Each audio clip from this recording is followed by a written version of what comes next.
Do you expect him to actually beat this case? Nope. Really? No. I don't think he got. I mean, there's too many people that I had watched a lawyer one day going over all the people that he was representing, and his list was long, like 100 people. You know, the feds don't really need but 2 witnesses and then a little corroborating evidence to find you guilty. You know, like on my case, they had two of my guys who was drug dealers, and then they had a fingerprint on a hotel room receipt. And that's how they tied me to their statements. Their statements tied me to that area where they said I did a deal at.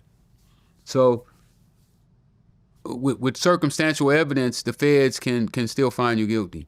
Because basically what it does is, in the feds, they're going to turn it over to the jury. The jury is going to have to take the picture, you know, and the way they explain it to the jury is that this is not a camera. We don't have a camera, so you're not going to get the whole picture. You're going to get bits and pieces, and you have to fill in the vacant spots and tell us what you see.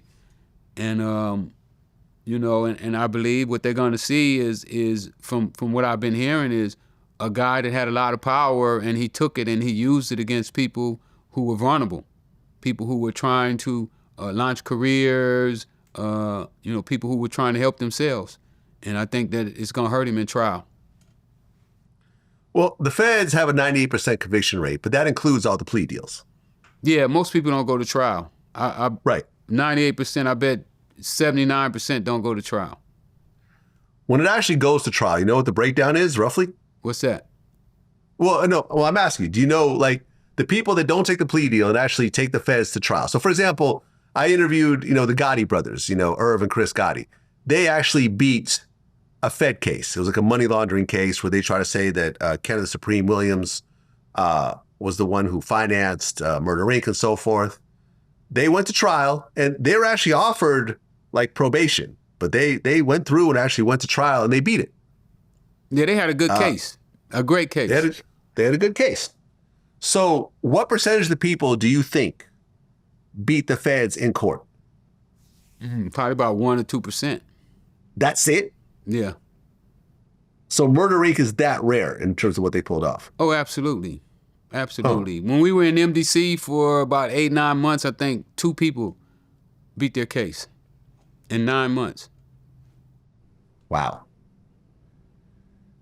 So basically the message that the feds are sending to you is take this plea deal. Don't waste our time and go to court because we're going to beat you and give you 100 years. Absolutely. Well, you know, in the feds, the deck is stacked against you. You know, you don't get to talk to your witness until trial. So say, for instance, his lawyers are not going to know what those witnesses are going to say. Until the actual trial. Until the actual trial. Now, what they do is they set up what they call an interview period, where they'll have the informant or the witness come to a room inside the courthouse, and then the lawyer can come in and sit down with them. And if that person wants to talk to the lawyer, they can. And if they don't want to talk to the lawyer, they don't have to. They can tell the lawyer, we don't want to talk to you. We'll talk to you in trial. So you never know what you're up against. You know, you can't, it's hard to show if the person is lying or if they're telling the truth. You know, you can't go in you know, in the state court, you get what they call a preliminary hearing, where the person comes to court and he testifies, and you can get all the information that he says, and then you can go back and reference it and see if it's true or not. But in the feds, you don't get to do that. Wow. So you're coming in blind into a court case where you could have a devastating testimony, which might not even be true. Yep. But since you can't, you know, hire an investigator to look into this person's background and figure out how to kind of tear this person down in court and so forth, you just got to wing it as it's happening. Yep. And then, you know, they do stuff, you know, the judge is going to tell the jury, you know, weigh this person's testimony in favor of the defendant. But, you know, nobody's going to do that. Everybody that come in, the jury's going to be looking at the case more favorable to the prosecutor.